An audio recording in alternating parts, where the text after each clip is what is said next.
Hello everybody, Larry Young here again with another segment of OLaMan Living Life with Purity. And today I've got Alex Fiato back in the studio. How you doing, Alex? I'm doing well, thank you, Larry, for having me back. And a lot of you folks are probably aware that I've been kind of teasing that Alex has been working on a little pet project, which I think has great importance for everything we've been talking about. And that has to do with a alleged apparition by a nun down in South America, as I understand it, and she was actually having apparitions of the deceased Pope Benedict XVI, who was coming to her with messages about what actually happened. And I know it seems kind of contrived and kind of convenient, but we have to look at these things and have to discern it for what it is. So Alex has been doing some deep dive into this, so I asked him to come in so we could ask a few questions. I could ask a few questions, and a lot of these are inspired by questions you folks have already sent to me. So I'll just, for the sake of not having to paraphrase a lot of stuff, I'll let Alex take care of that. So Alex, thank you for this hard work you've been doing. I know it's not the most popular thing in the world to be thinking about. No, it isn't. But it does have to be done.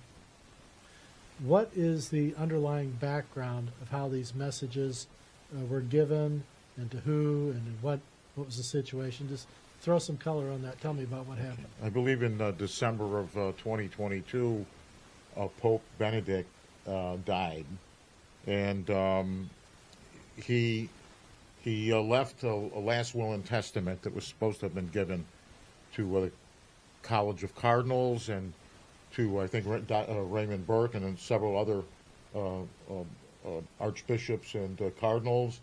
And the first half was your basic will and testament. The second half revealed some very, very difficult times that the church was undergoing, and he was expressing what was happening to him personally during his suffering of what he coined as a coup d'etat of the seat of Peter. So it's... let me stop you there, because now Benedict XVI became Pope in 2005. Yes. I think it was April of 2005, because John Paul II died in April of 05, so Benedict would have been installed in Correct. Towards the end of April of 05. So he came in and he served up until 2013, and then the story was that he sat down and ceded his role as Pope because he had health issues that were taking over, and he couldn't fulfill his duties anymore. That was the story. That was the story that was given, and in this heavenly testament, apparently it was authorized by heaven that Pope Benedict would be able to give to this nun. The true story behind it, Benedict says that he was forced to stand down or they would have killed him. And he had a choice to make. He could either continue to pray in solitude for the church and suffer for the church, or he could express what they wanted to do. And he said, if I had expressed it, nobody would have believed me. But according to this nun, very sinister things were occurring. But this wasn't just at Benedict and what they were doing to him. When he was doctrine for the faith under John Paul II, they understood what was going on, because these things were also happening to John Paul II. And we know there's two ways. You mean the subversive attacks and things like this that were going on? Okay. Yes, Larry. And we've been talking about wanting to put forth the agenda or the talking points he was being asked to do. These were not his points or concerns that he had as Pope. It was what we might like to call the Lavender Mafias. Oh, sure, it's surrounded. Sort of, right. Yeah. Was okay. This is their agenda. It's their agenda. And this, I think, goes to the one world order. Absolutely. And having to do with President Obama at that time. Yeah, he mentions Obama in this last Really? will and testament, that the Chinese and President Obama had said we need to get this Benedict guy out and put somebody in there. And, because They had to get them out because Because they're ready to dismantle the church completely and bring hell into play, which is really insane because nobody's going to beat God at anything. I mean, I don't care who you think you are. he's a pickleball champion in every corner he goes. So, But it's the truth. I mean, it would be. I would have to consider that spiritual psychosis because you're not going to beat God, and in fact, God's in control. So, whatever's enticing these people for evil is beyond me, Larry, and what awaits them is horrifying. well, I think you're being kind with the word psychosis. Thank you. I mean, that's a very Well, that's a light depiction of. I think it's We're looking at more definitions of like sacrilege, blasphemy. I mean, the real hardcore, knowing God is God and challenging Him, and you got to be out of your mind and beyond to do that. But at any rate, very disturbing things are being discussed in this last will and testament. And from what I know, it's the first time I've ever read anything like this, that God has put forward a correction of what evil is attempted to smash. So this is unprecedented, but it also is a key point of what's about to happen in terms of God's plan for the salvation of souls. And you had mentioned the Blessed Mother as a co-redemptrix, mediatrix, Saint Joseph, co-redemptor. and you said there's a three in Christ. Well, the three prongs of a trident spear that comes with the Holy Family, with Jesus being the middle longer point, Mary and Joseph being the side points of that trident spear, that it serves as a protective device, and it can also be an offensive weapon as well. But that's what I see as the Holy Family when they are unleashed with their powers given to them by God the Father. And Jesus obviously being the Redeemer. Absolutely. Obviously the Redeemer. Yeah. But Mary and Joseph being the co-redemptors and redemptrix for the male and the female. They go along. And I just see this as all being more underlayment and more foundation for the arguments that we have, not only for Our Lady of America, but for the calamities that have been happening in the church, and Our Lady's been speaking about going back. I mean, you were talking about La Salette, back in the 1840s or whatever that was. Yeah, and real then we interesting. had Fatima, her warnings then, and then Our Lady of America, and then at Garabandal, she had to come back and says, hey, I told you back in 1917 to hold it until 1960 or whatever it was, and you didn't do it then. I'm here to tell you, you got to do this.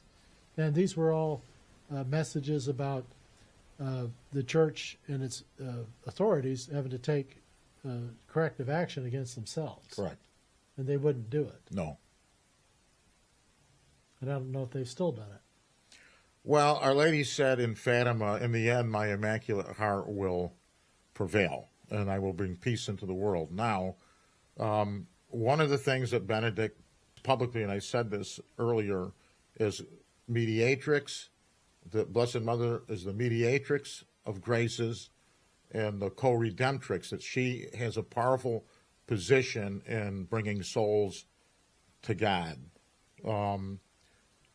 Historically, they call that the fifth dogma, a public declaration of her role in redemption.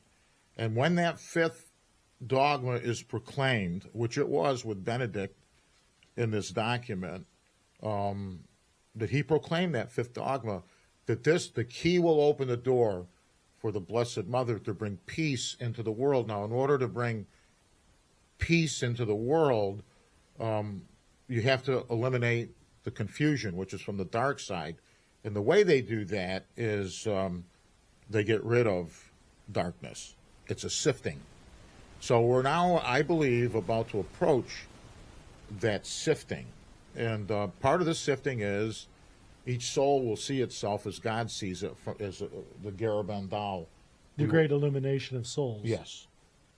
and this is even spoken of in Our Lady of America.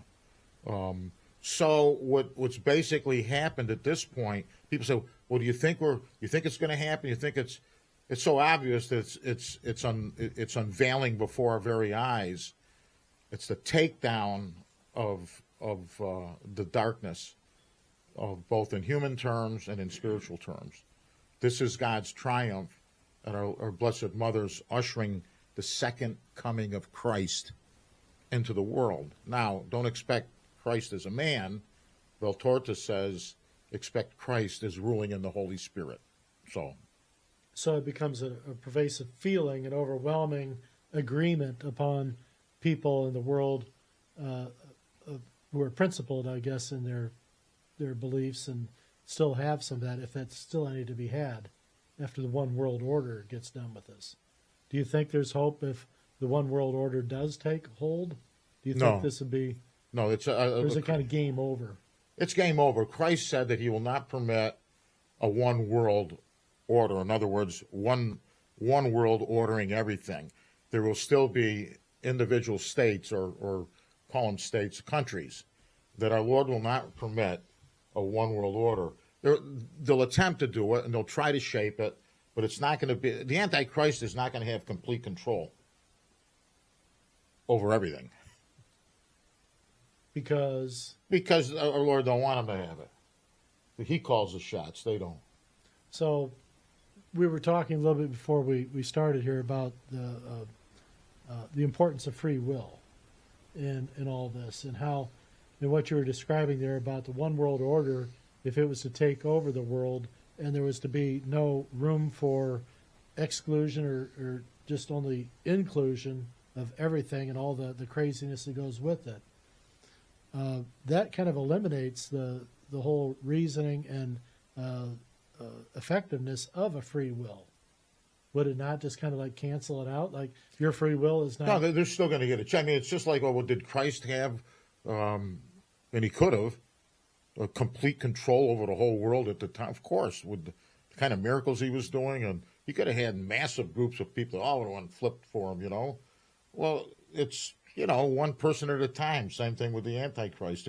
You'll get a chance to use your, tricks and trade, but you're just not going to get complete.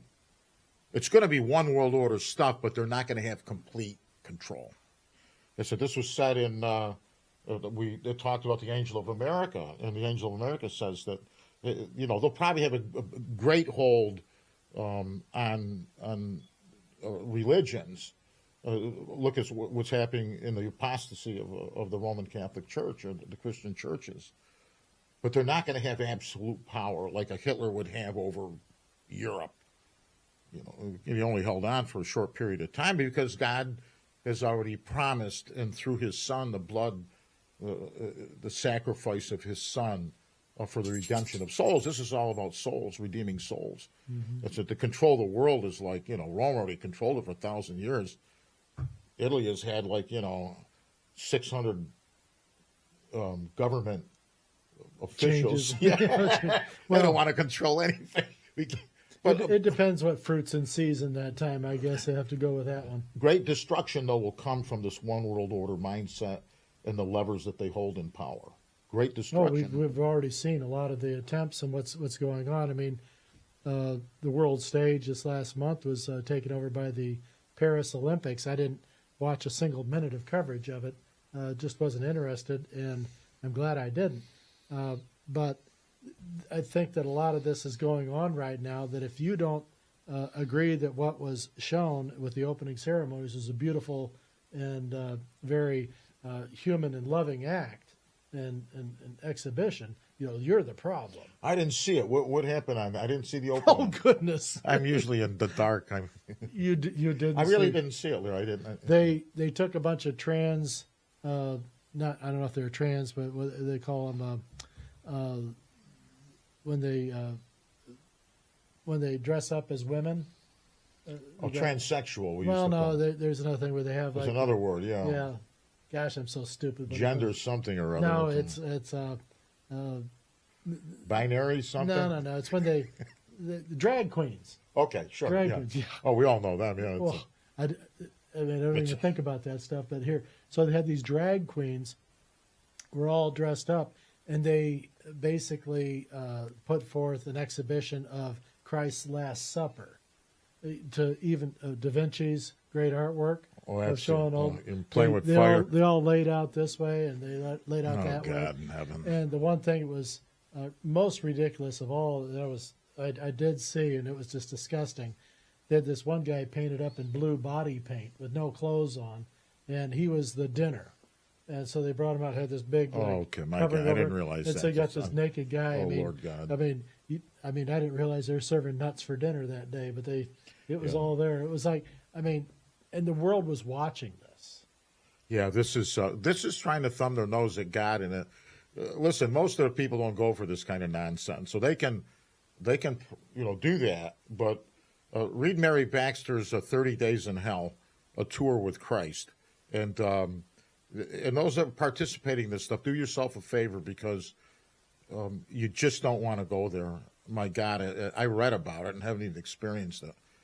They don't want to go there. This is blasphemy. You can't present. And why would you even want to do that, to present that kind of nonsense to our good Lord and what he did for creation gone mad?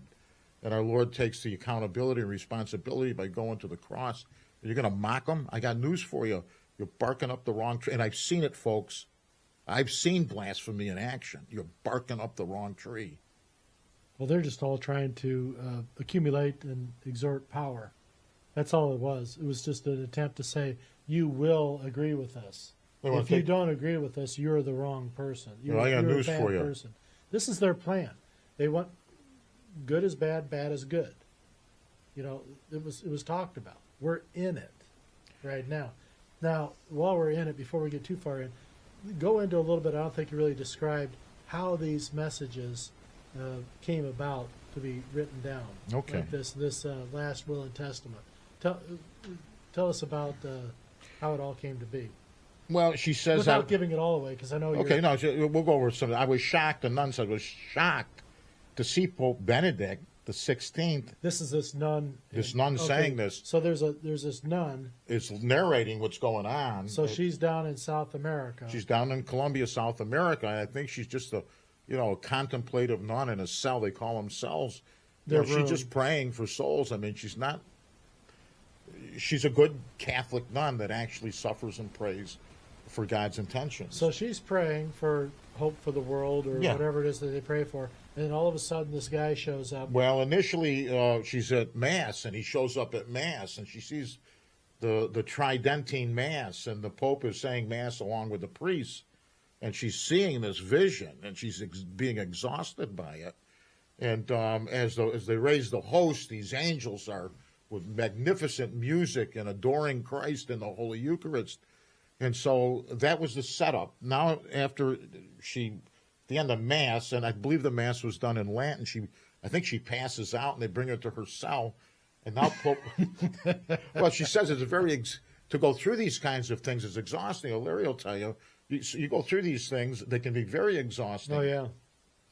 Yeah. In what way? Well, it pounds every button in your emotions. The first one you want to think about is that, am I crazy? Right. Okay, and that's the first sign of somebody who's lucid and sane. Okay. Is that they're asking, am I crazy? Right. Okay, what is this? Right. How do I deal with this? This hasn't happened to me before. This is something new. Okay. How do I deal with this? First of all, what am I dealing with? Right. And so that's the first thing, and it becomes very, very hard and taxing on you emotionally to even go back and review it, because you have to question all these other.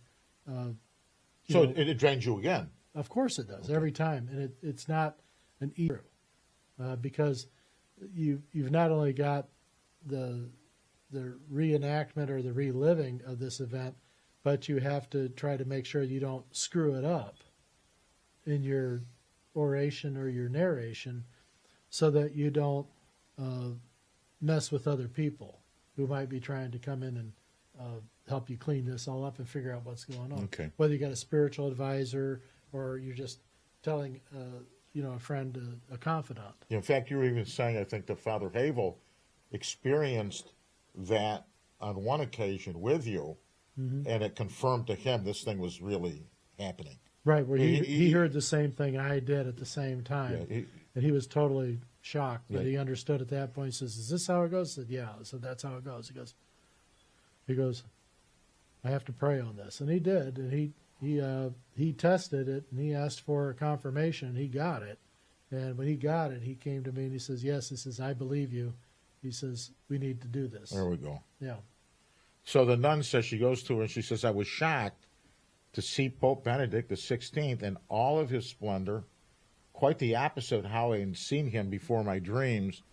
And it was then, the day of his funeral, he was dressed like a pope, but he did not shine. He was like an ordinary person, scarred by age. But today I saw him differently. I saw him in full splendor, rejuvenated." She says, so she goes on, and so it's about 16 or 18 pages, and we're going to be breaking this up into 10 or 12 different presentations as we go into it, because there's a lot of contemporary things, other things, to substantiate some of these particular points. As she says, "I think everyone present had the same perception. There was a holy fear of God." Fear is like a holy respect, a deep respect of God, and that's the beginning of wisdom. And we were all filled with awe. It was very solemn when Pope Benedict lifted the Holy Host, and the transformation when God came into the host, so the reason that apparently this was issued from heaven was that they had destroyed his will and testament and only allowed a certain part of it to go out. That one of his dear friends that got the whole story and the last will and testament ended up dead the day after Pope Benedict died, so that he could not release it.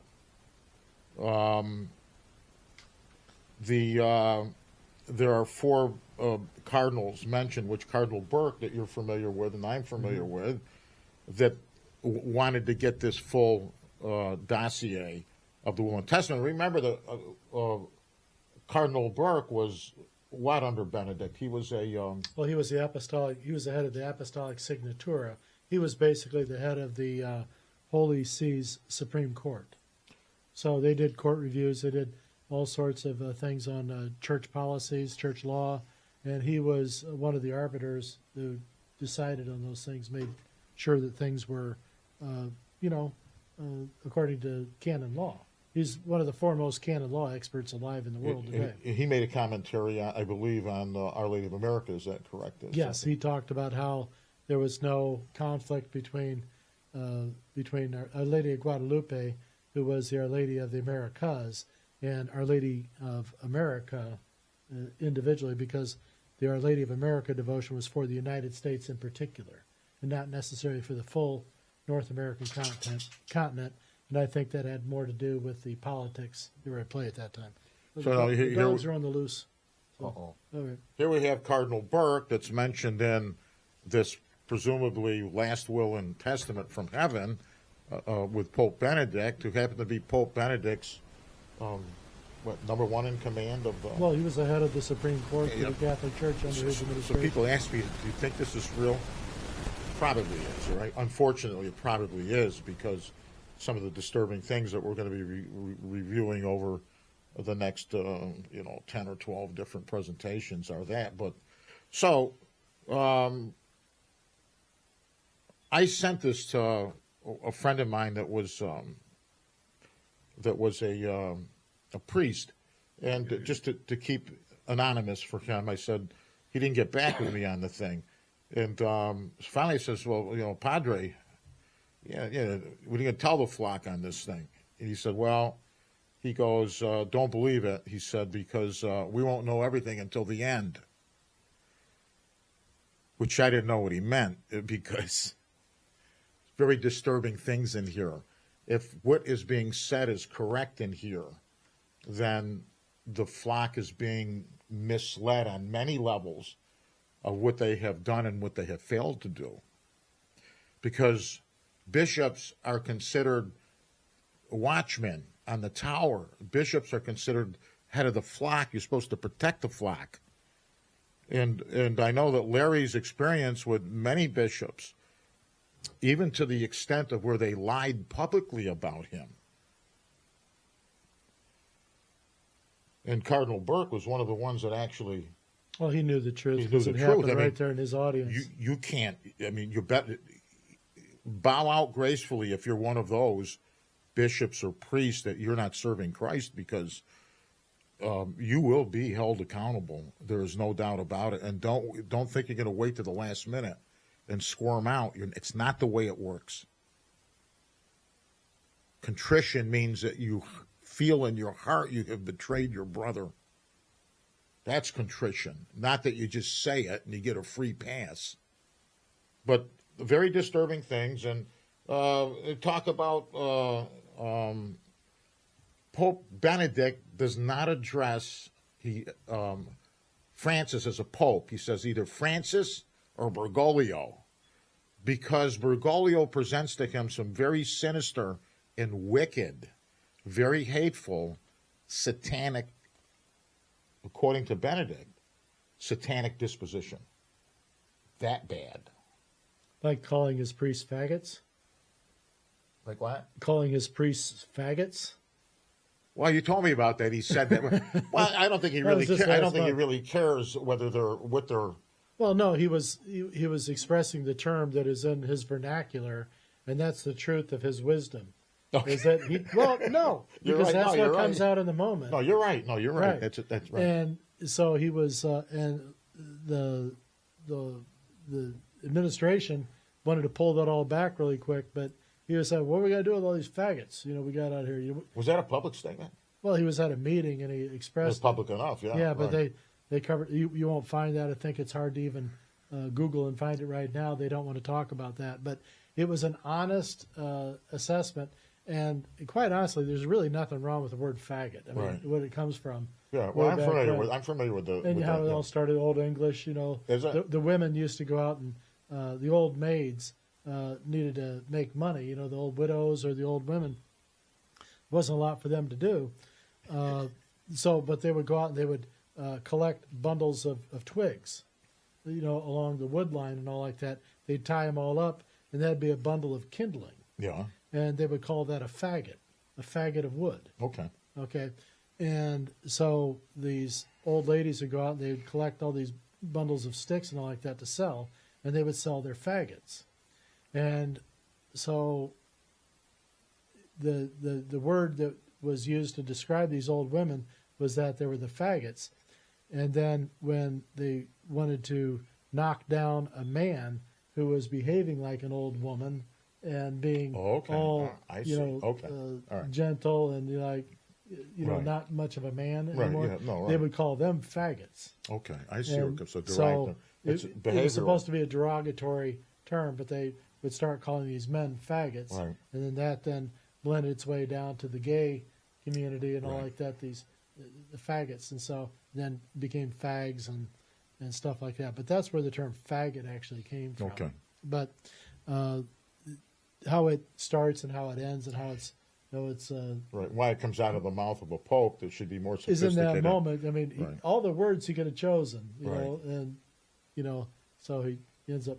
Well, they perpetuated. There's a guy who wrote a book, Goodbye, Good Men, about the traditional young men that wanted to be good priests, Marian-oriented. They were thrown out of the seminaries, and the ones that went with modern day thinking, and then again, inclusiveness of inordinate sexual behavior. They included them, and that's why they call it the Lavender Mafia. There was, in America in particular, Spellman was a practicing homosexual, along with O'Connell out of Boston. But these were pillars of the church. So they surrounded themselves with like priests, and those priests became bishops. And so that's how that spread with this inordinate, very, very terrible behavior. Because we should be talking about, God has mercy on all of us, regardless of sexual and all the rest of it, because Those are sins. But to institutionalize these things, I think you once said that you thought Sodom and Gomorrah weighed in on that particular thought. We cannot take sin. Well, God expressed his opinion on that, and involved a lot of salt. Right. When he was talking about that whole concept and lifestyle. Right. God weighed in on that opinion many years ago. And it's not only sodomy between women and women or men and men, it's between men and women or within the context of the relationship. I mean, we just can't use this as it's easy enough to flip into that, but it doesn't last. Procreation is probably one of the greatest attempts, at least, at having a sex in children. Well, it's not to be recreation. Yeah, it's recreation. This is what I talked about in most previous podcast here was, the difference between recreation and procreation. And what so many in the world want to do right now is to take the admiration and the true love bond that happens, with the sexual relationship, and make it just about recreation with no consequences. And you can't do that. This is what they're looking to do. They can't sustain it. Well, this is why they want the abortion. This is why they want to make it say, well, it's just a massage. We don't need to be. But they're trying to break down the bonds of marriage, the families, and all like that. They want to take your kids away from you in some states if you don't do as the state says. They want to say, this is our child. Yeah, that's going to be very frightening, yeah. Minnesota's a real bad state for that right now. It is. Oh, terrible. Well, all these things are going to have to be reversed, and from heaven has already promised. In order to have peace in the world, confusion has to be done away with. The sifting of the light, children of the light and the dark. They've talked about it in Holy Scripture and in many other different documentations of people that we've lost our common sense, our faith. We're not willing to suffer. We're not willing to give ourselves and our lives to a friend. We're not willing to even stand up for somebody and say this person has been wronged. So we've turned into a society very often of we just don't want to be bothered. We don't want to be upset by these things. But we are going to be upset by these things one way or the other. God is going to give us all a chance to decide to love him freely. But if the absence of God is darkness, it's not like we pull ourselves away from God. The only thing that we can do is deteriorate. Simple. It's not like he has to do anything to us. We can just fade into oblivion. You pull God out of the equation, the only thing that comes up in its place is power and hedonism. Okay. We just talked about this in the last podcast. When you eliminate God from the equation, there exists a void, and man will seek power. There'll be a competition for power, and then personal satisfactions and recreation and sex as being one of those. We'll just call it all hedonism. Sex being one of them. Yeah, that's right. Hedonism. Yeah. No, you're right. Hedonism. It can be food. It can be any excess. Right. Your gluttonies, the avarice, the lust, things like that. But it's all about hedonism. It's all about me, and my sex life or my pleasures. And stay out of my way. It's none of your business. That kind of stuff. But it doesn't build anything. It only tears things down. And that's what I said before. Is God builds things. God is good. The devil destroys. The devil tears down. The devil is evil. And when you remove the goodness from the world, all that can take its place is the evil side. Yeah, horrifying. Well, it's happened before. It'll happen again. What I don't understand, Larry, and I just pose this question to you. Who would even think that if you align yourself with Lucifer, who is now called Satan, his original name, that there's going to be benefit to you in this life? Well, the devil makes lousy lies and promises. The devil promises you all these things, these great, wonderful things if you just do this. You're not happy as a young man. Your life isn't working for you. Well, you really probably ought to be a woman. We can take care of that. Come on, man, a little snippy and a couple of a little booby job. So we'll even mutilate ourselves. Right. And which is really insane because you're talking about basic structural. Oh, I wouldn't do it to a bull. I wouldn't do it to, you don't sit there and neuter a bull and then put an udder sac on him. No, it ain't going to give milk. It's always going to be a bull, just no nuts. Okay, but why are they doing this and making these empty promises to these kids. You know, they talk about, well, they're going to kill themselves if they don't have the surgery. Well, none of the statistics show that out. They all show that the incidence of self-destruction or suicide is much higher in people who've gone through these quote-unquote remedial practices here to take care of their gender identity. Because once they do that, they're more empty than they were the first time. And they have to take care of these things. Now, I got in trouble with this with, somebody in my own family recently, sitting there saying that I don't know what the hell I'm talking about, and and I'll talk about that another time. But it's like just craziness. It's everything I've talked about. You got to walk away, and when it happens in your own family, it's hard. But I'm going through it right now, so I'm taking my own medicine advice I've been giving everybody else with these feather strokes. You got to walk away. You can't be a part of the lies, and the perpetualization of these lies upon somebody else. Mom, I don't care, how you feel about things, but cutting your son's genitals off is not the answer. I mean, you may think that you love your son and all like that, but the best way to go is to not mutilate him and cut his junk off. Oh, absolutely. And I've seen this before with dear friends of mine that I've known over years, younger people who were married and have kids, and the daughter says, "Oh, I'm a man," and the parents are going along with it, and I'm thinking, how could the parents go along with this? How could it have that kind of impact that they would go along with this? I mean, I would fight tooth and nail for my children. I'm going to tell you the truth. It's but we're obliged. But why do they flip so quickly over something as obviously? They're unsure. They're insecure. They don't know who they are. The parents. They were just kind of along for the ride, and they just think that their little baby can't do anything wrong. If my baby's hurting, they don't want to talk about the hard medicine. They want the easy medicine. Okay, we'll go along with it. Yeah, it's like I talk about a lot of people with following their faith march and all like that. They think they can do some sort of spiritual hokey pokey, and then all of a sudden they'll have this outcome that they've read about and dreamt about. We'll just say these prayers for 8 days in a row, and then this will happen. Well, no, it might, but that's really up to the Holy Spirit to, pull that trigger on you, So you have to be, wise about these things. Okay. Here's one of the comments that Pope Benedict makes in his last will and testament. He said, "I had learned that there's a very dangerous mafia in the Vatican of Masonic cardinals pursuing occult interests. They are traitors to the church who occupy very important positions. They create allies and then destroy the church and the Catholic faith from within. Cardinals, bishops who do not fear God and without conscience kills souls in cold blood, all out of love for power and money." And it kind of alludes to what you're saying. I mean, it's either true or it isn't. And if it is true, God have mercy upon us and upon the whole world. Okay, time out. All right, so we got some pretty strong language coming out of this document here and accusations. And this is all being written down and penned by this nun down in South America. Yes. Okay. What does she have to gain by this?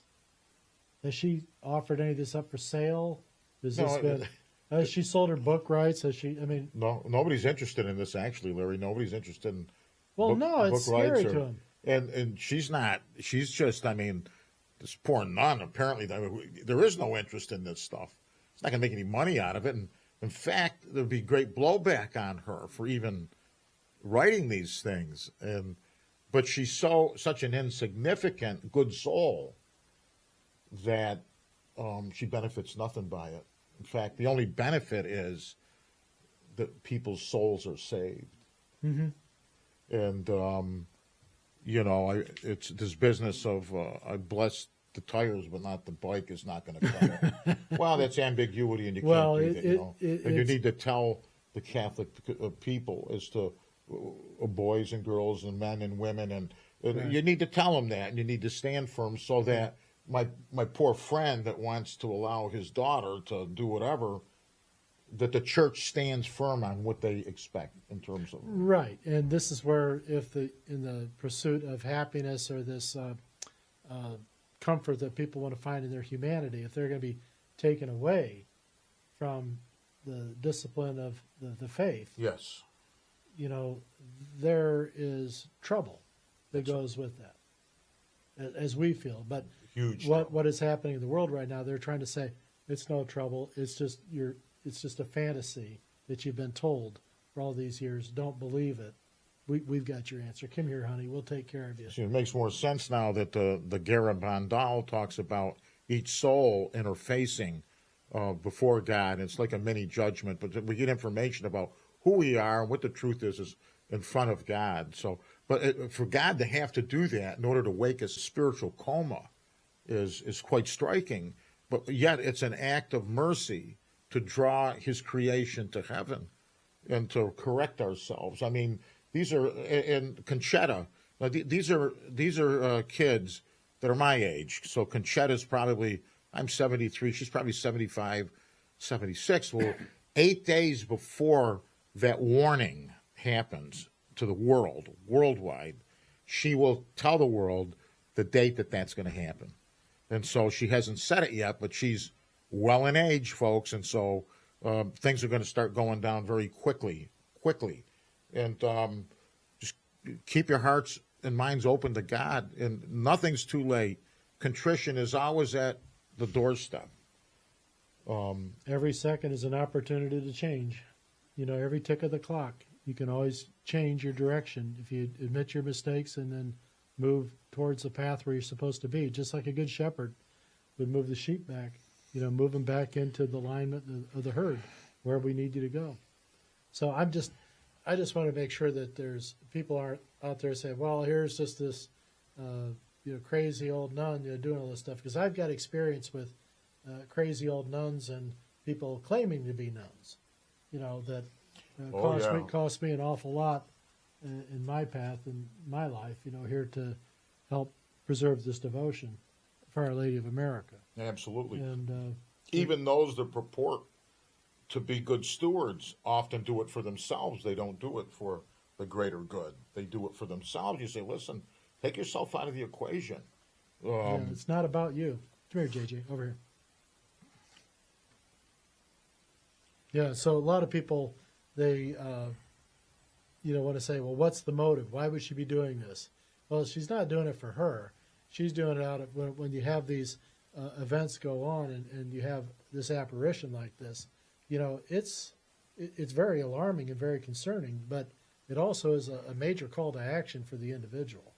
It's like, I don't want to have to tell you again, Well, there comes a certain point where if we do not respond to God's mercy, people have said, well, then God has to bring His justice forward. And again, it is free will. We get to choose between light and dark. We either love or we hate. We try to fight those things that are contrary to what God presents as love, and that's what He says. We must love one another, but not just in words. Really, people have to often giving your life for a friend isn't just dying for the friend. It's also coming forward and saying that my friend is being improperly treated, and I want to correct this, and I stand with him or her. But many people do not. They do what Larry's saying. They're mongers for power, and then they look to amuse themselves in some hedonistic way. And you see this across the board with make-believe people in positions, and you think it doesn't cost you anything to look at things at the reality of what it is, and then to apply, in your justice and what you have to do with some kindness and common sense. But everything is upside down. Well, these are the feather strokes that I talk about. Feather strokes don't come from a point of weakness. It comes from a point of strength and stability. And so what you got to do is you got to know who you are first off, so that you can sit on that strong rock, just like Jesus did with Peter. Upon this rock I'll build my church. He didn't put it on the mushy sand or anything like that. He wanted to put it on somebody who was strong and stable and knew who he was. And that was where Jesus started his work. So it wasn't a figurative rock that he was building it on, but it was this person with this strong character and definition. So He says a couple of things. I was I was only an instrument in the plan of salvation and nothing more, Benedict is saying about himself. It was our Lord Jesus Christ who was truly in charge of his church, he said. But there's confusion and division within the church. He says that I experienced being a prisoner and being guarded by a prison guard who made believe he was my friend. For 20 years, made believe he was my friend, but was a part of the conspiracy. And he said, I looked at him, and I said, "Do you believe in God?" And he says, "Yes, Your Holiness." He said, "Do you know you're going to have to answer to God for what you do?" And he's trying to tell this guy that's a part of the conspiracy that I will forgive you and that I love you, but you're going to be held accountable. And it's so that there again, being betrayed by somebody that says that they love you, that they have concern for you, is the Holy Father. And Pope Benedict knew that the man was not that person. Mm-hmm. So, well, he was looking out for his own soul at that point too, saying, "Look, you've got to answer for this." I've got a situation like that when I had to talk to a couple of lawyers that way in my past too. I told them, I said, "You don't have to do this." I said, "You don't have to put yourself in a state of sin. I'm not doing anything to stop." What was their response, Larry? They says, "Well, I just got to do what my client says to do." I said, "No, you don't. Right. You have a choice in this." I said, so they'll be held accountable like everybody else for what they've done. They think that they would just have to go to confession and it's all over with. Well, it don't work like that. But there's no restitution. There was no apologies and all like that. They missed the boat on that, and this is where their formation was incomplete. They thought that it's just a matter of going behind the curtain and saying, "I'm sorry, I don't intend to do it again." But there's more to it than that. You need to deal with cleaning up, the mess you made, with your actions, and that's part of the reconciliation. So it's not just about you saying, "I'm sorry, I'll never do it again." If you've caused pain and problem for somebody else, it's incumbent upon you to do your best to try to fix what you broke. You're absolutely right. There was a scenario of where our Lord was showing Miss Baxter a person that committed adultery a number of times. But our Lord says, "Mary, you have to understand that multiple times how many families she broke up, how many children were left homeless. It's not just a matter of that she committed adultery. It's the effects of what that adultery were." And confronted with this when she was living to change, she wouldn't change. So she doesn't change. If I brought her to heaven, she's not going to change. She's got free will in heaven. Yeah. So what am I supposed to do with this person? Well, I think it's kind of funny where I have a disconnect with a lot of Protestant friends that I have. They say, "Once saved, always saved." And I said, "Whoa, wait a minute." Yeah, you get a free pass, right? You can say on Tuesday, like, I take Jesus as my Savior, and on Thursday you go out and you do all kinds of bad stuff. It says, "Yeah, but I'm saved." I think there's a problem there in my background in teaching that I can't really float that boat too far. It doesn't work in human terms. It's not going to work in spiritual terms. Well, apparently a lot of people live by that, and I'm still trying to get that one to digest right. a little bit, but it may not. But I've always had a problem with that one. Well, sure, because he said forgive 7 times 77, but he didn't say to use confession as a revolving door. It's the idea is that we change. If we fall, then get up, but make it a point not to fall so quickly. But if you do fall, but there's a certain point where we don't care if we fall. But he didn't say be a punching bag. Right. That's one thing I think a lot of people misconstrue. They say, "Well, forgive them," but he didn't say put yourself out there for the guy to continually kick your ass. Or people, you gotta defend. If it's the truth, defend it. But this may get me off path with a lot of theologians and priests out there says, "Oh, you got," but they're the compassionate ones. But they're the ones that a lot of times that we have this problem and the problems that we have in the world today, because they want to keep saying, "You got to be compassionate. You got to be compassionate." Well, sometimes compassion means discipline. Absolutely. No, it is discipline. It's not just a matter of, we're going to give you whatever you want. We're sorry you're crying. You may be crying because, you got caught, as opposed to Exactly contrition. Right. You're only crying because we caught you. So I'll read a couple excerpts here. So the Pope says that my mind, he's being apparently at this point given drugs that are working against him. He's not even sure about the food that he's eating or the medicine that he's giving. Some of it is perhaps, of course, he is 80 plus years old. He said, my mind was never trapped if someone that, he said, my decaying body was tortured and treated with drugs that threatened rather than improve my health, bringing me closer to eternity bit by bit with speed, he said, and cunning. The stage coup d'etat convened the conclave to choose my supposed successor, bypassing my authority. In the conclave, Sonic cardinals, so on and so forth. And they say this is a setup. This is what's going on in the church. This is the confusion, and this is the terrible demolishing of our Lord's precious church. So was he saying he had a word? He was supposed to have an influence in who the next successor would be, since he was still alive and not dead? He's saying, I'm a legitimate pope. In order to go on to another successor, it's got to come through me. And you didn't come through the legitimate authority. You bypassed me. Mm-hmm. He said, you even bypassed me. He said, if I didn't step down, they were going to kill me. So I had to. So the whole thing was a setup. According to this last will and testament, the conclave was set up by stacking the deck with cardinals that were Masonic. Mm-hmm. We can't do that. That's not the way it works. Well, that's why they want to pack the Supreme Court in the United States, right? I mean, so that's right. We're going to do this the easy way or the hard way. See, nobody's getting away with nothing down here. See, the powers that we have or don't have or what we've done, believe me when I tell you,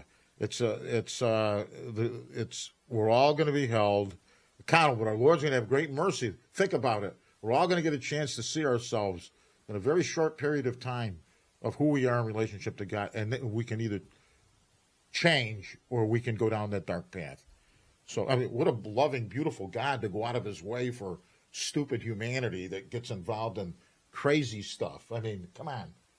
I wouldn't have put up with it if I was the big guy. Well, you're not the big guy. Thank heavens for that. So. Sorry. Hey, Rivers, settle down. But I mean, this is the tragedy of it. People say, they ask me, do you think we're near? No. I don't know how closer you can get to it. If not now, when? Mm-hmm. Right. Well, hopefully it's not now. I mean, as far as... He called it a coup d'etat. Well, it was definitely that. We just experienced one here, a soft coup I talked about happened in our own government. And so a lot of the same things I think that we've experienced here recently in our own country, a lot of these things were, I think, set back in the movement back in the early 2000s. I think when John Paul II was at his administration there, I think there were a lot of things with this one world order were coming together. And when Obama was elected, that was one of the things he talked about. Was it? Oh, yeah. And that we have to get this change. You know, this is an opportunity for change. You know, he was talking about joining this one world order because they're the smart ones, you know. I mean, they're the only ones who can figure out what's going on. Mm. You know, right. The Bilderbergs and all like this. You know, they, the Davos Society. Why are these meetings held in secret?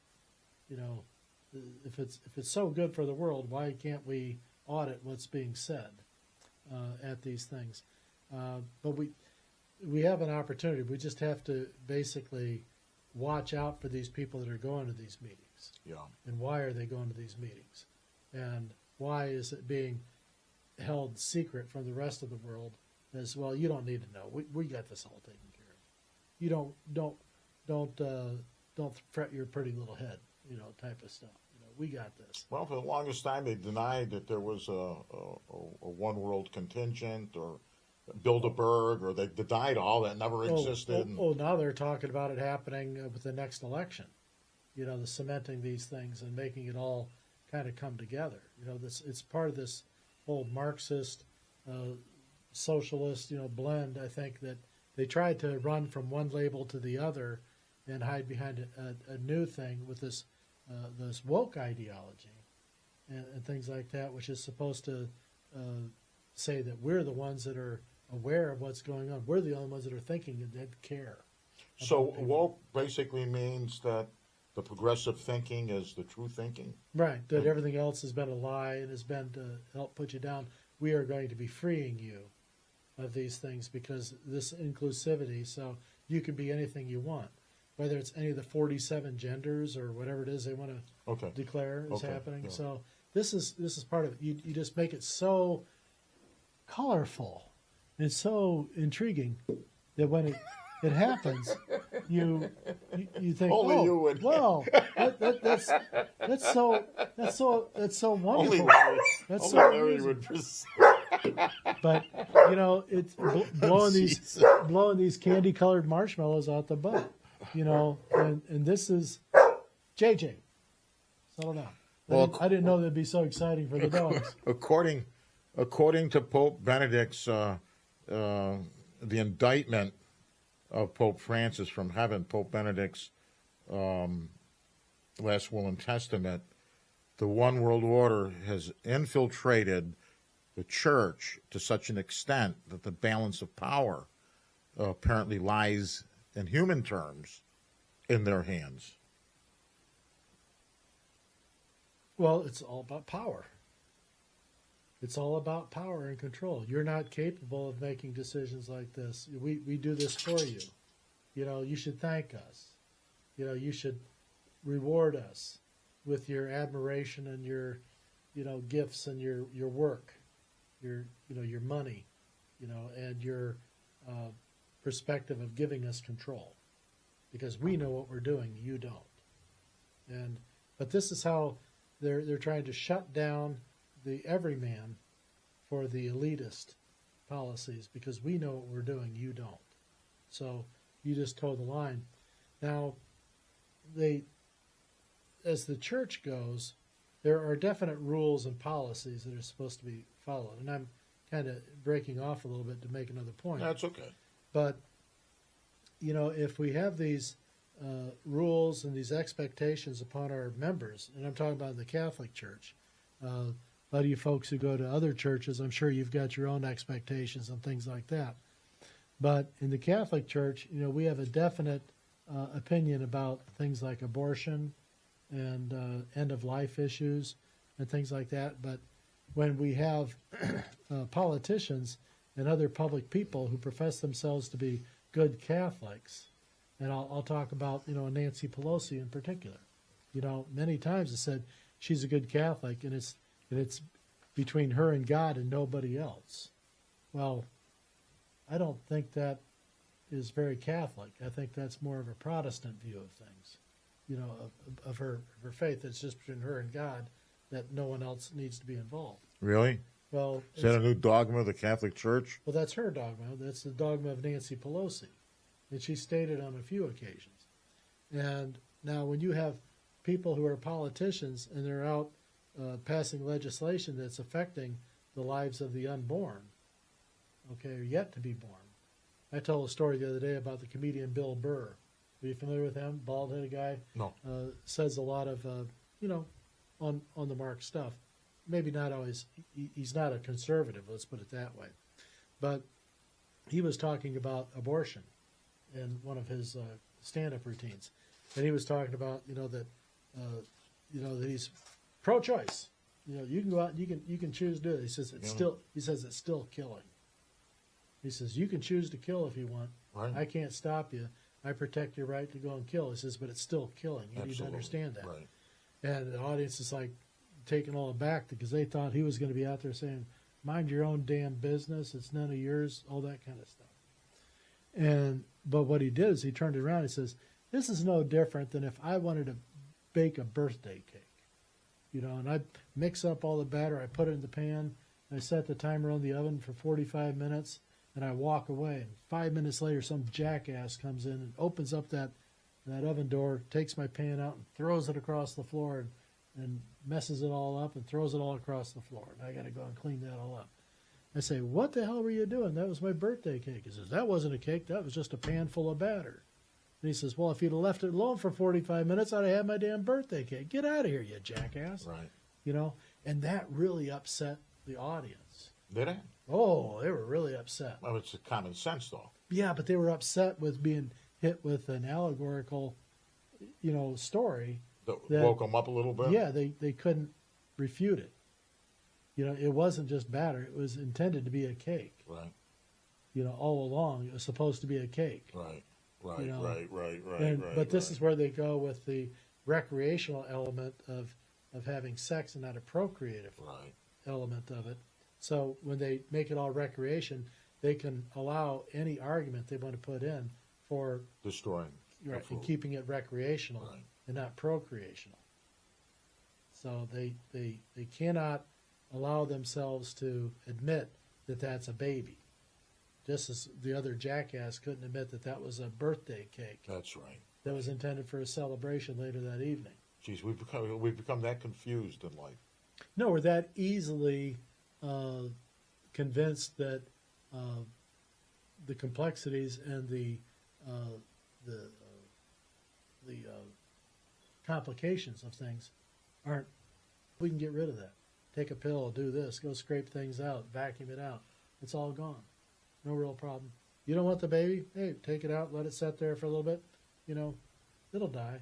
Well, if you take that, thinking that if the baby can exist outside of the womb, on its own, well, then we'd have to kick a lot of 26-year-olds out of the basements and abort them right now because they have still not gone out in the world. Right. Because they're still at home tied to mom's umbilical. In the basement. Right.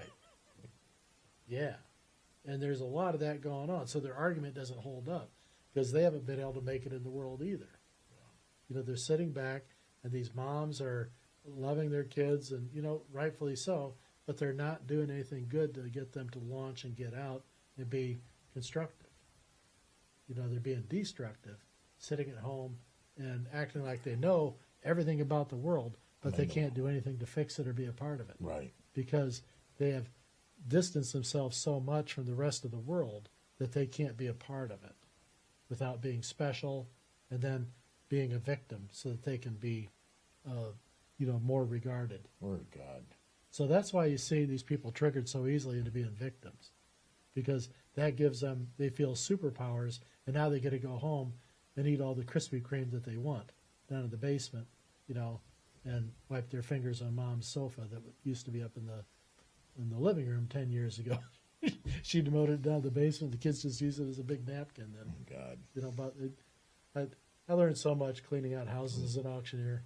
Oh, my gosh. You've seen it all. Oh, You've terrible. seen more. There's a real interesting stories we're going to get into about Larry's the trial and some of the people that he interfaced with. Some first time I heard bits and pieces, but some of the details are absolutely fascinating. I'd like to read this one thing on Pope Benedict said on one occasion of my 95th birthday, Francis, not Pope Francis, came to me to visit me, brought a bottle of wine and some caramel paste, and asked if he could be alone with me. I never thought his cynicism, capacity for evil were so outspoken. Again, I saw his hatred of me, of the church, and above all, boundless hatred of the Mother of God. I had always considered myself a peaceful and diplomatic person. What could I do? Only suffering and silence and great solitude, he said. So there I was. And so under the seal of confession, but he was bragging. He wasn't confessing. This is Francis, quote, Pope Francis. And in his usual flattering attitude of false brotherhood, Bergoglio, or rather Francis, told me in a mocking tone, in a very cynical and ruthless way, that he'd like to have the church in his hands that he would completely destroy her and bury the Eucharist forever. He said, I will wipe your God off the face of the earth. I have many allies to help me, not only from within, but from without. He says, the Curia kneels at my feet, and the College of Cardinals, they are faithful dogs. As you know, right? You can deny that you can't deny that they are faithful, and they will obey. And he smiled in a mischief smile. And I brought them here for you, and in case you don't know, I'll confirm it for you. Consider it a favor on my part. And he said, his gaze frightened me. Pope Benedict said, his gaze frightened me. Well, if you're looking into a face of evil in somebody who doesn't have good intent, now, if true, that's really problematic, and that's going to cause a lot of concern. Yeah, well, it does to God, folks, and he's about to intervene. So, what have I said all this time? I said, don't listen to the rhetoric. Right. Watch the action. The action.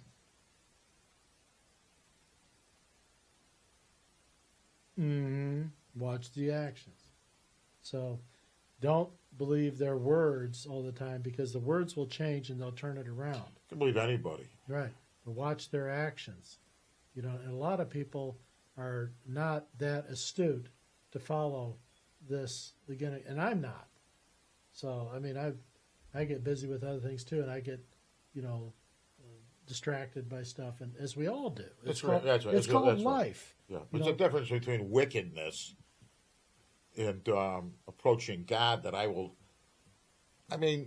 you think, Francis, you think you can approach God and destroy him? Well, this is the hubris of the evil one. You know, the devil said he'll destroy the church. You know, and he's doing it like Archbishop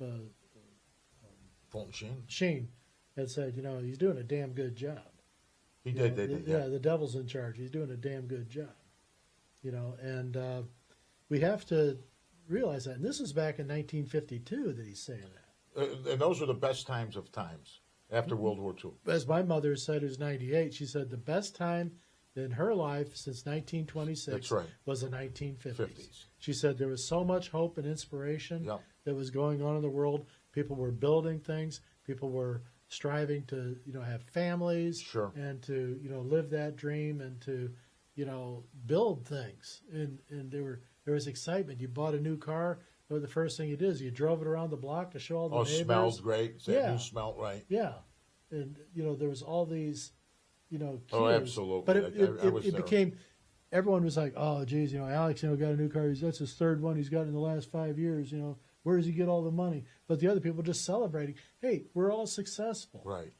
Good for you. I'm going to go get one now, too. Right. And it wasn't just about the cars, but it was about elevating. Things are going forward. Right. And we're positive and we're building. But there were jobs and there was work. But there was still. There was children. That was a big. And mom was in the home and dad was in the home. Right. And right now we're running out of dads in the home. Yeah. And we got a lot of problem moms out there right now that are letting things slip into crazy thinking, as we may, discuss. Where'd you get? Is that a gift that you got? I was thing I found in my other trappings of stuff of merchandise that I'd gotten at a Bed Bath and Beyond. When gift I was doing keeps those. On. I think it was supposed to be. It's the only one I found in the whole lot. So I think it was supposed to be a signal for me here for my unicorn. Well, I think it's very appropriate in today's day and age that we have something. He's gotten lots of work over the last several segments here. So, so if we got any more butter to put on our bread from this here, we got to save that for the. We can the big save reveal. it. There's other things. What we'll do is we'll be discussing this. We'll be talking about some contemporary people. We'll be talking also about Larry's. Larry's been involved in some things that are very, very sensitive, and he's been forthright, and he's defended the faith. He's defended his own integrity under the most severe attacks and conditions. And in fact, for 24 years, to a certain extent, he's been in a prison too, in terms of his suffering and what's gone on. Nonetheless, he's here to testify to some of the more interesting elements of Our Lady of America, and I'm excited to be a part of it. Well, this is important. Yeah. Okay. After you've read through it and been going through this, what is your impressions on the manner in which these messages were delivered? Was this all in one take? Was this multiple takes? Was this, how many visits did she report? I think that she recorded this. She said that I think she heard it in Latin, but she understood it in Spanish, and she could converse with him. And she asked a couple questions here and there. She was basically saying, I'm happy to be your secretary. And she's writing this stuff down. And it came out in 2023, a few months after the Pope had died. And I think it's out there on the internet, but there's not a lot of interest unless you've seen it come across. I haven't even looked for it. So you're basically getting an analysis of at least from myself and some response from Larry as to what this means. If this is true, it's a very critical mass. I'm not going to make believe that I think it's authentic, and I think it's not a lie. I think it's the truth. I wished it wasn't. I wished it was the other way around, that we were Catholic brothers and sisters and cardinals and bishops that joined together on behalf of our Lord and our Lord's mission. But I think we're going to see many of these biblical prophecies manifest themselves in a very short period of time. Oh, I think we're in the midst of it right now. We are in that time. A lot of people have asked about my thoughts on the Antichrist and things like that, and I've said before, I'm not so certain that the Antichrist hasn't already been here, and we were just too busy in our lives, not noticing, and celebrating, things were going, or other troubles that we didn't recognize when it was happening here. We just, okay, another change, but didn't realize that the seeds had been planted to receive them, yeah. Right, and now these seeds have taken root, and now they're producing the fruit. Right. So the question is, will he rise publicly? Will he declare himself publicly? Then will he be able to bring people away from the true religion into a new world religion? And so I don't know. I think we can do a piece on that, and we can talk about the doctors of the Roman Catholic Church, the Greek doctors, the doctors that came from the Middle East, the Eastern doctors of the Church, and what Cardinal Newman, what he said about what they think is going to happen. But the fact of the matter is, this is going to be a clash, a major clash between good and evil. And what's on the line is the greatest number of souls to be saved or lost. That's what it's about. Well, we're in the midst of that clash, and like I'd said before, I'm not so certain that the Antichrist hasn't already been here. Oh, I'm sure he's been and working. What we're dealing with now is the Antichrist has now left the actual stage, and now we have is the rest of his score and his script. It could be that it's the ideology. That's right.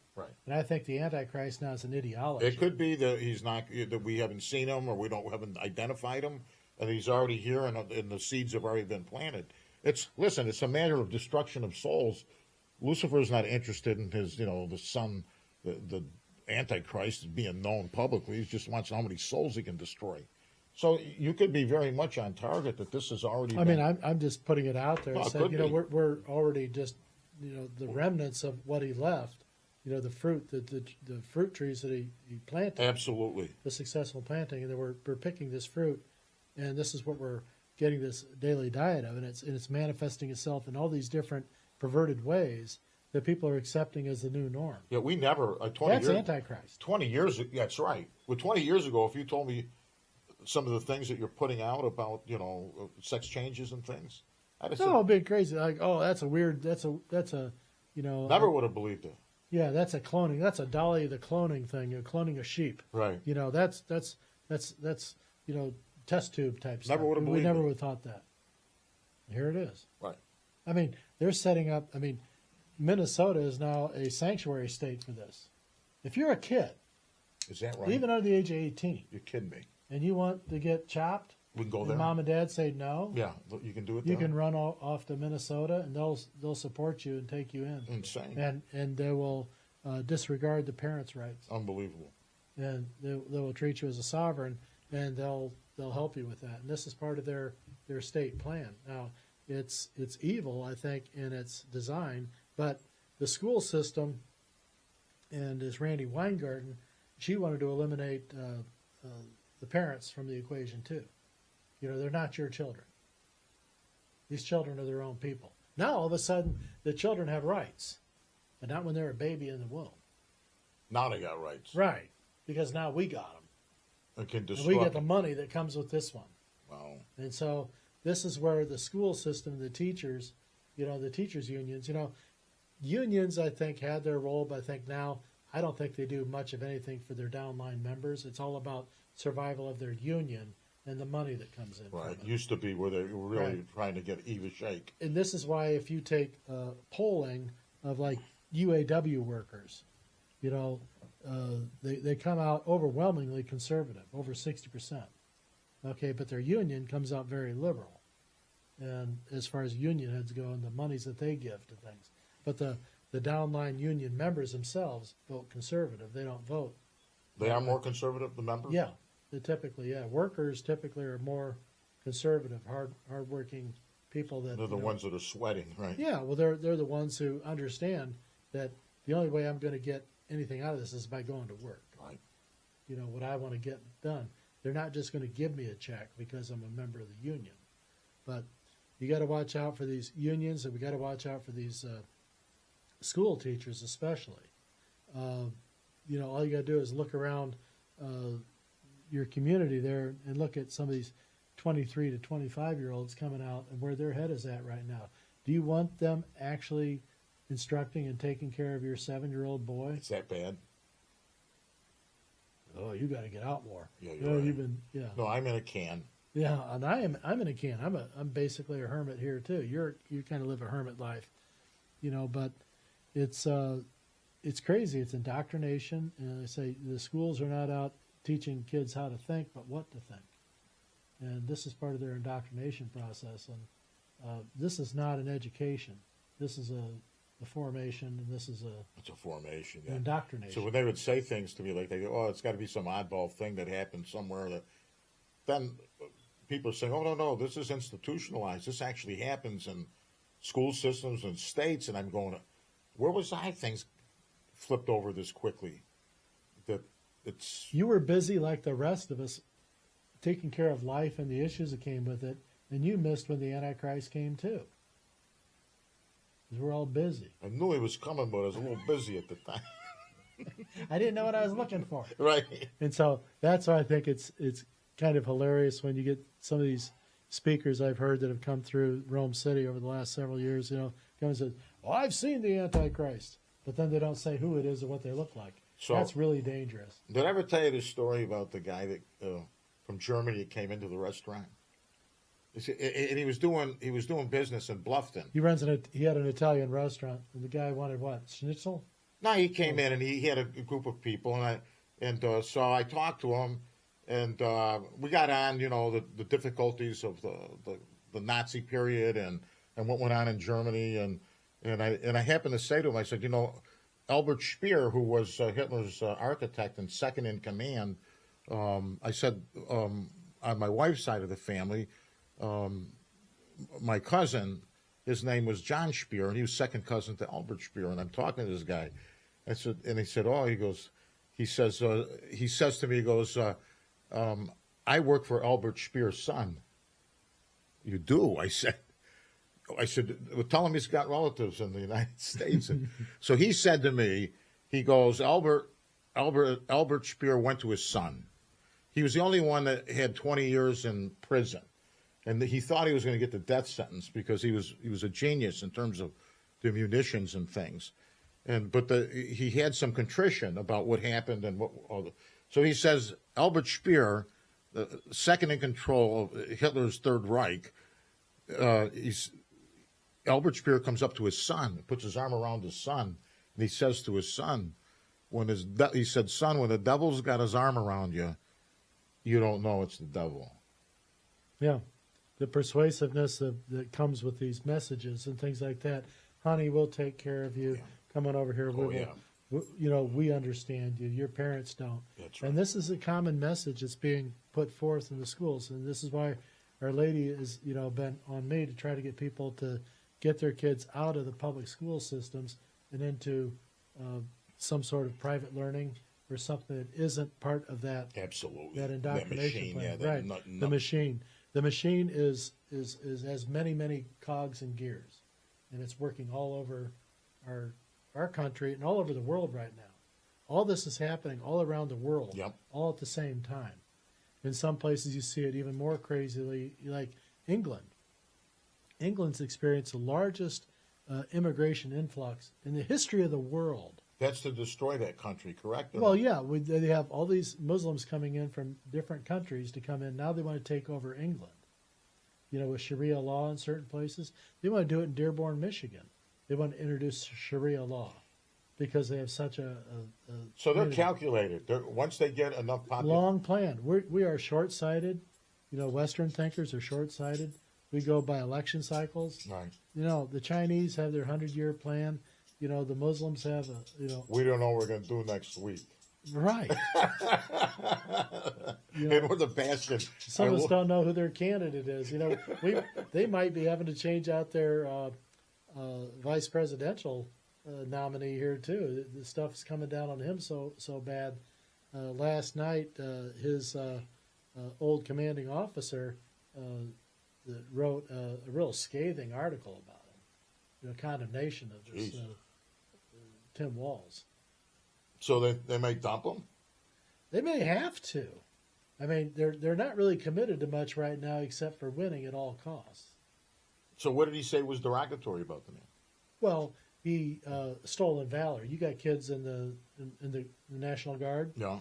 Well, he was a 24-year National Guardsman, And when it came time for his group to be deployed, he knew about it ahead of time because he was one of the commanders.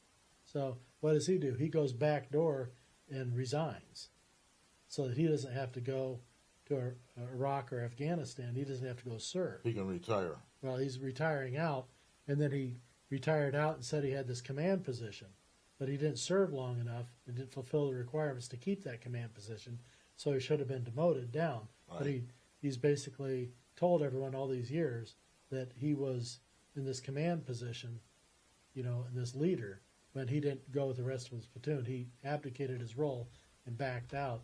It took a backdoor approach. Didn't even go through his command officer to be retired. He went a backdoor plan, so he didn't have to go through. Was he on the ground or was he in the Air Force? What was his? Oh, he was a ground. He was like grunt, but he was running these guys. He had spent time in Italy, being like helping protect bases. But how long does? He didn't want to go into harm's way, is what you're saying. Oh heck no! Who wants to go and start ducking bullets and stuff like that? So that's why they call him No Balls Walls. The rest of the guys that were in his No, there you go. National Guard unit, well, they call him No Balls Walls because he's all about butchering young boys for their gender affirmation. They might have to change him. Well, he's ready to cut it off. Is he? Yeah. Crazy. Well, they may have to change him out as a candidate because the media may not be able to cover up and how crazy he is, right? Yeah, they may not be able to keep polishing right. this turd Yeah. and make it into what they want it to be. Well, you said it. Watch the behavior. They can say what they want. Yeah, I've always said.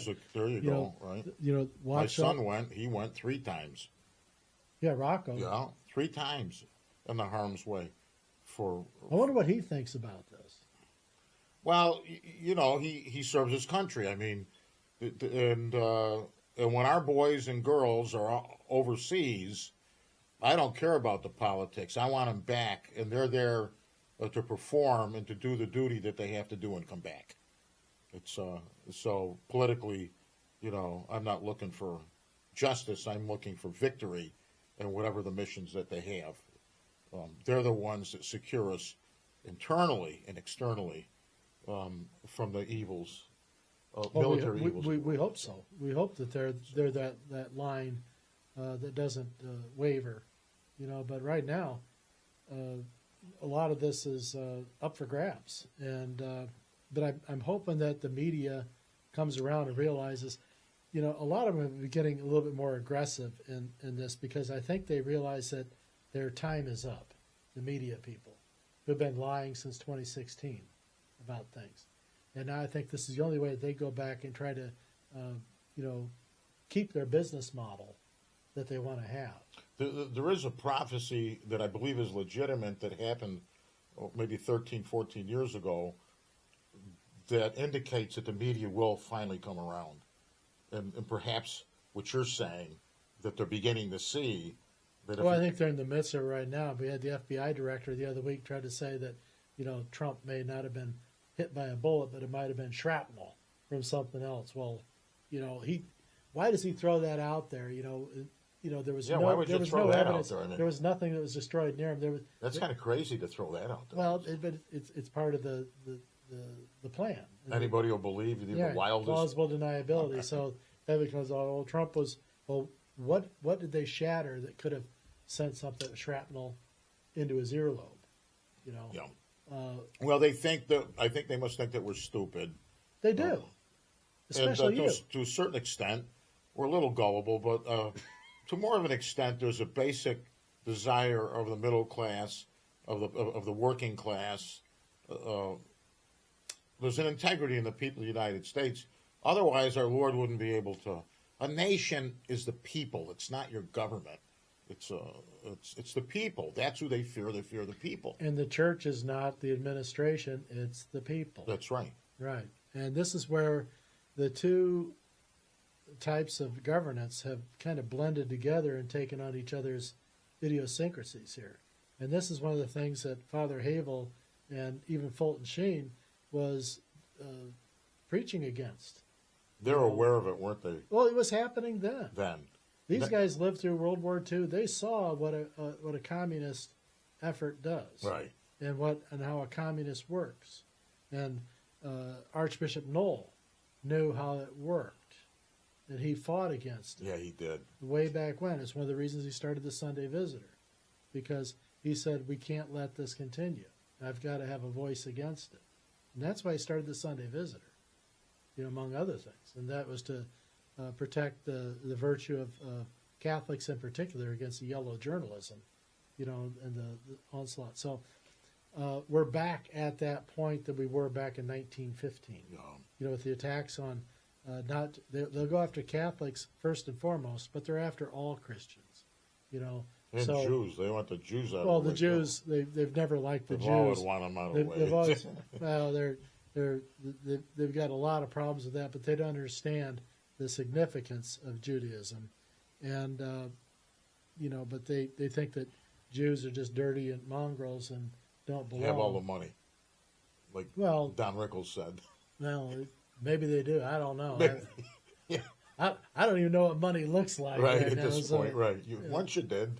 At one point in your life, I used to have money. I spent it all. Well, I put it into something I thought was worthwhile and it was necessary. That being saving the property in Rome City. Yeah, absolutely. No doubt about it. And had I not stepped in, the devotion would have died, and this would have been a non-issue for anybody. Yeah, absolutely. But the devil wanted me gone, wanted Father Havel gone, wanted us both dead or gone. Yeah. He tried against me several times. Oh, yeah. And tried to blow you up. Drop me off a building, hit me with a car. Right. I mean, I look at all these things and go, what the hell? How did I get in this situation? You said yes. You said, show me a sign. They showed you a magnificent sign. You had a state trooper stop by and look at that sign. Said, you do this? No. And you got to show me a sign if you want. And they showed him a sign instantly. So, and I still didn't want to accept it because I didn't want to. Who would? Well, it was like it was just too much, And but apparently they knew that I would, stand in the line of fire. And I'm not saying I'm bulletproof, but they didn't hit me in the right spots. No, they didn't kill you. They didn't kill you. They hurt me. Yeah.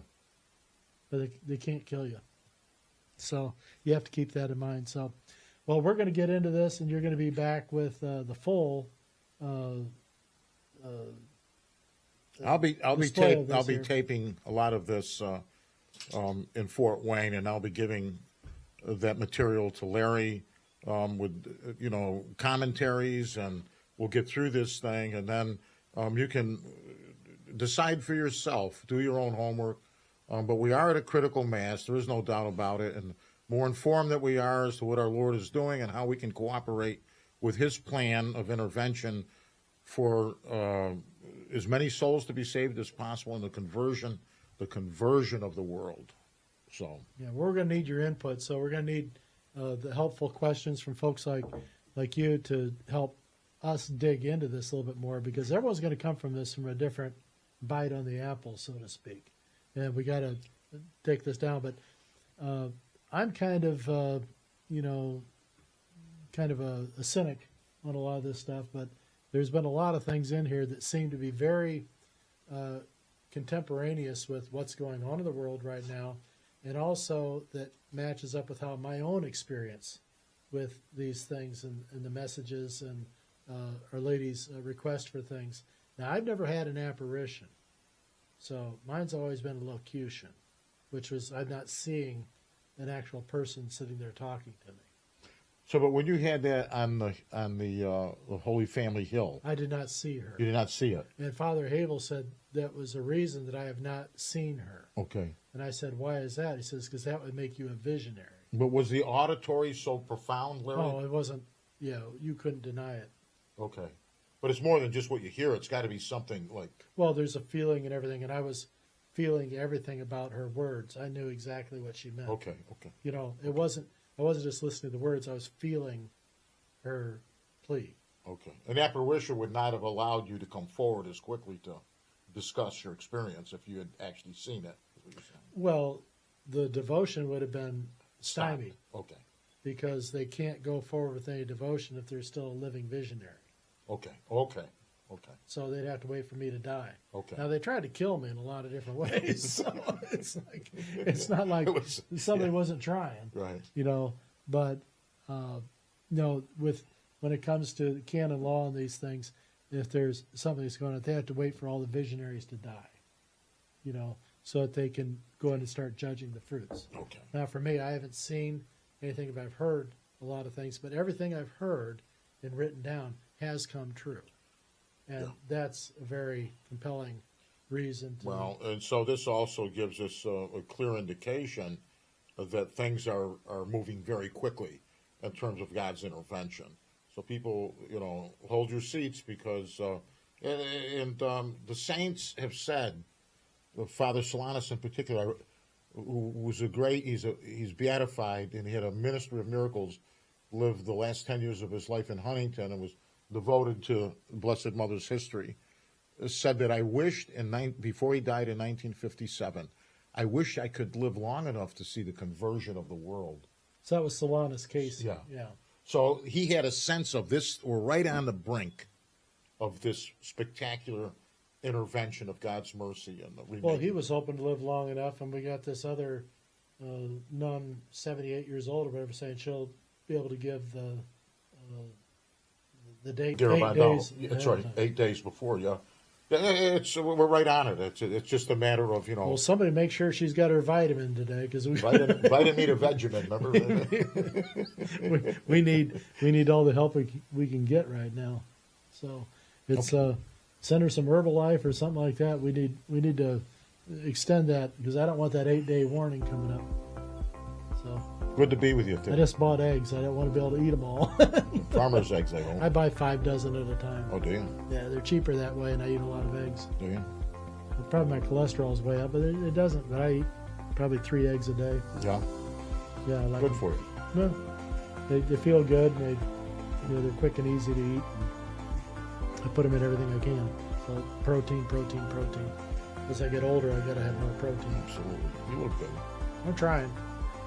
I work all the time and sweat a lot and sleep a lot. Nothing else to do out here. So that's enough of that. Hey, folks, we love you, and we'll be back.